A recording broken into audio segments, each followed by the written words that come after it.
Bonjour à tous pour cette nouvelle vidéo. Alors si vous êtes arrivé jusqu'à cette vidéo, c'est probablement que vous voulez convertir une tonne d'équivalent pétrole en kilowattheure ou l'inverse. Eh bien vous êtes bien tombé puisque dans 2 minutes, vous saurez comment faire. Donc c'est parti. Alors premièrement, ce qu'on va vouloir faire pour convertir, ce qu'on va vouloir avoir pour convertir une tonne d'équivalent pétrole en kilowattheure, c'est ce qu'on appelle le facteur de conversion.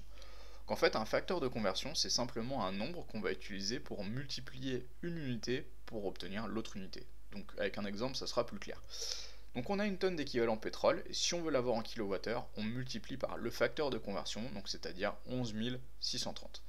Pourquoi 11 630 Parce qu'en fait c'est une valeur moyenne qui correspond à l'énergie qu'on obtiendrait si jamais on faisait cramer, brûler une tonne de pétrole. Alors c'est une moyenne, mais c'est la valeur qu'on retient partout.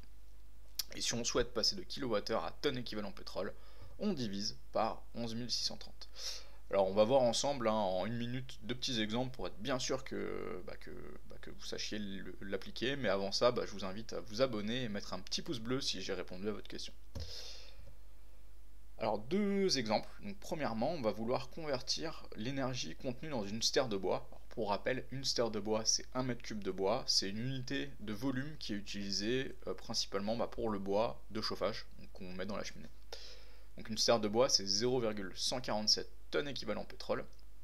Donc c'est l'équivalent de l'énergie de 147 kg de pétrole.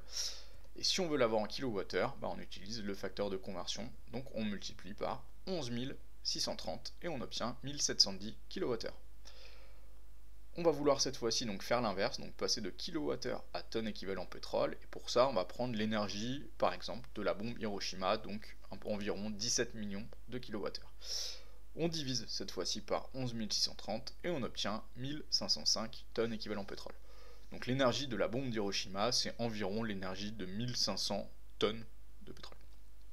Écoutez, j'espère que cette vidéo aura répondu à votre question, et puis je vous souhaite une bonne journée.